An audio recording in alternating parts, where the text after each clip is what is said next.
আসসালামু আলাইকুম। আমি এখানে কিছু গরুর মাংস আর বুটের ডাল নিয়ে নিয়েছি। এখানে আমি সবগুলো প্রেসার কুকারে সিদ্ধ করার জন্য কিছু পানি দিয়ে ডাল এবং মাংস দিয়ে দিয়েছি। দেন আমি এখানে কাঁচামরিচ, ৪-৫টা কাঁচামরিচ, গরম মশলা এবং লবণ, ১ চামচ মরিচের গুঁড়ো এবং হাফ চামচ হলুদের গুঁড়ো, ১ চামচ আদা রসুনের পেস্ট এবং ১ চামচ পরিমাণ ভিনেগার, ১ চামচ সয়া সস ও ২ টেবিল চামচ সরিষার তেল দিয়ে আমি সিদ্ধ করে নিচ্ছি।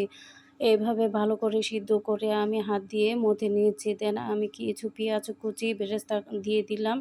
এখানে মরিচের গুঁড়ো এবং ২ চামচ পরিমাণ কাবাব মশলা আর সরিষার তেল আর ১ চামচ টেস্টিং সল্ট, এগুলো সব দিয়ে আমি ভালোভাবে মেখে নিচ্ছি। মিক্স করার পরে আমি এভাবে গোল আকারে শেপ দিয়ে নিচ্ছি, কাবাবের শেপে।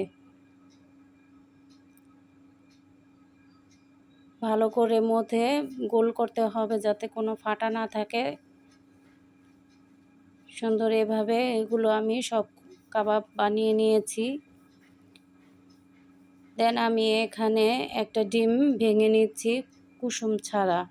দেন আমি এই ডিমের কুসুম ছাড়া এই মিশ্রণটাতে কাবাবগুলো চুবিয়ে পাউরুটি গ্রেট করে রেখেছি এগুলোর মধ্যে মিক্স করে নিচ্ছি।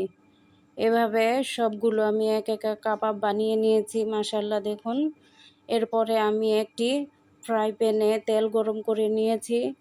তেলটা গরম হয়ে আসলে আমি একে একে সব কাবাবগুলো ভেজে নিচ্ছি। এক পাশ ব্রাউন কালার হয়ে আসলে আমি কাঁটা চামচের বা চটির সাহায্যে ওগুলি উল্টে পাল্টে দেবেন।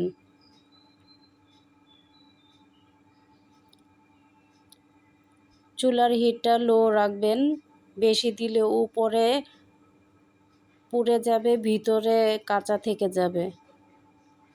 একটু সময় নিয়ে ভাজলে মুচমুচে হয় উপরে, খেতেও মজা লাগে। এই তো আমার এক পাশ হয়ে গেছে, আর এক পাশ আমি উল্টে পাল্টে ভেজে নিচ্ছি।